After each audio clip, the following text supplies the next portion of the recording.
flowing. They ask shouting where you going. Guys, what is up? Welcome to another episode of Maximilian Must Know. Today we're taking a look at a fragrance from an indie house. This one is from the house of Sebastiane, and I did an entire video on this house. So if you like some backstory on this house out of Pennsylvania, created by a gentleman named Robert Elder, please do check out the video that I did as sort of a brand profile. But to make a long story short, he sent me samples of all his fragrances, and the one that's definitely getting the most play in the online fragrance community is called Espresso Royale. It's a gourmand coffee concoction with notes of hazelnuts, caramel, and rum, and it's an excellent fragrance, if I'm being honest. A really, really nice gourmand coffee scent. I happen to have a pretty good number of coffee scents that I enjoy, so I really wasn't looking for a new one. I think it is spectacular, and if you're looking for great coffee scents, this one, Royal Espresso that is, and Cafe Cacao by En Voyage are both excellent. You can grab both. Each are under $100. But the fragrance from Sebastiane that really made me take notice was called Immortal Meadow. And eventually I did buy a bottle of Immortal Meadow from Robert directly. Immortal Meadow was a 2012 release. It's available for purchase on the website IndieSense, and a 60 ml of Eau de Parfum concentration will run you $85. The notes on Immortal Meadow are violet, blackberry, and iris at the top, patchouli, vetiver, green grass, and cedar wood in the base, perfumer's alcohol, leather, benzoin, and vanilla in the base. I'm sorry, the patchouli, vetiver, green grass, and cedar are in the heart. So as far as your presentation goes, you do get a box with this one. It says Sebastiane Immortal Meadow Parfums, 60 ml EDP, S on the back, blended by Robert Elder, and you have made in USA there. Very basic. The bottle has a sticker, Sebastiane Immortal Meadow. It has a note breakdown that we just went over. Cap comes off, and nice atomizer. Has a nice bit of resistance when you push down, and the juice comes out really, really nicely. So you know, nothing too fancy, but definitely gets the job done. It's actually, I really like the sticker on the bottle. I like the way the S in Sebastiane is. And so as far as the fragrance goes, the first thing you're going to get when you smell this is this insanely realistic blackberry note, to the point where I almost can smell like that fuzziness that the fruit has. It's super realistic and juicy.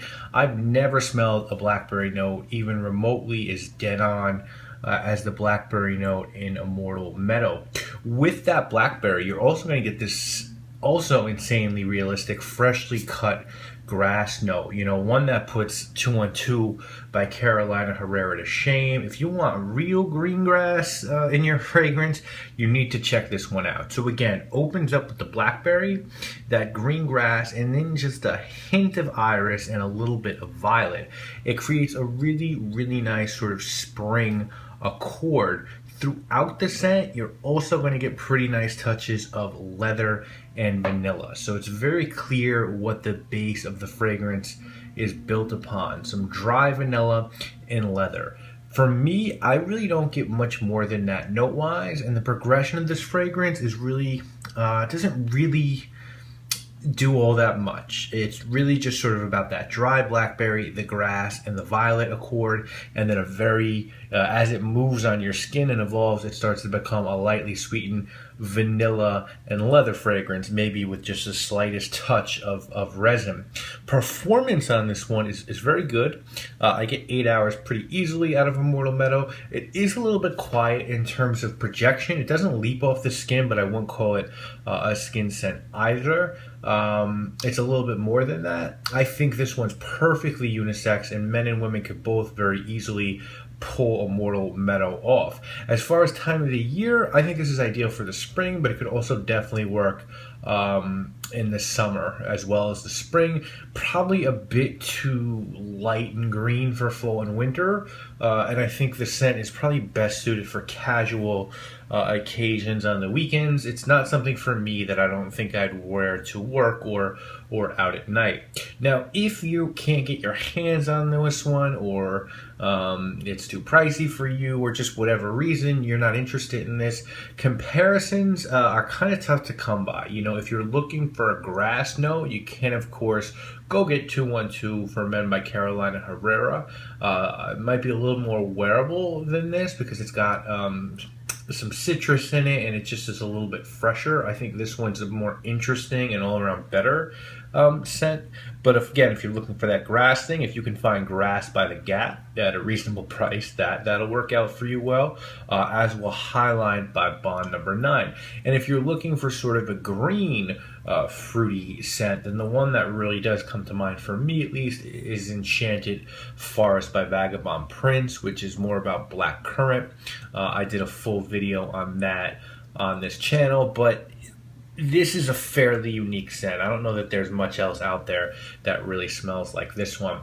If someone were trying to talk you into purchasing Immortal Meadow, I think they would tell you that it's unique, that grass and that blackberry are just scary. In terms of how dead on they are. Under $100 for a fragrance this quality is a steal for me, and Robert, who makes these, puts a lot of love into his fragrances. You know, it's a true artisan product. I think that if someone were trying to tell you to pass on this one, they might say that, you know, it's a little one-dimensional, perhaps not the most versatile fragrance that I've ever come across. That grass can definitely be off-putting to some people, as people have said on Fragrantica. And then someone also might say, if you're going to go get something from Sebastiane and pony that money up, why don't you just get yourself Royal Espresso, which, you know, I think is probably the best fragrance he's done so far. Now, rating-wise, guys, I actually received this one a little bit of a discount from Robert, so I'm uncomfortable with giving this number rating. I'm going to abstain, but here's what I'll say about Immortal Meadow.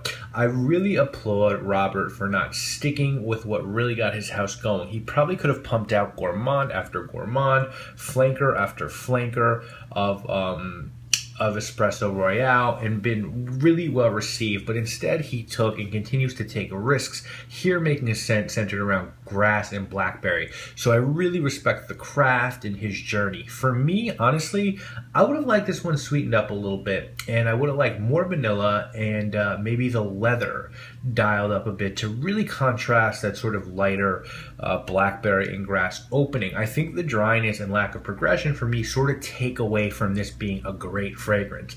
Now, with that said, it's a very good fragrance, especially for someone who likes grass and blackberry. Yeah, this one's going to be a winner for them. You know, I put this one in my summer 2015 starting lineup video, and I just love wearing this fragrance on lazy spring and summer days. And if you're looking to get your grass fragrance fill, you're not going to do better. So this is a house that I really recommend people exploring. You know, the indie game is just so fresh, and you have perfumers taking big risk and making fragrances like this, usually for very, very good price points. So I'm a big fan of Immortal Meadow by Sebastiane. Can't wait to see what else this house puts out there. And if you're a grass fiend and you want a green scent, guys, you ain't gonna do better than this one. Also, that blackberry note is just killer. So if you have any questions about Immortal Meadow, please feel free to reach out. I'll be more than happy to answer them, and I'll be back with more videos next week, guys. You know what it is. I am Maximilian. Breakneck speed till I see a Billy coming. I'm filthy rich and hungry, feel the crumbling in my stomach. Still stunting off the chain, chasing the aim for some money.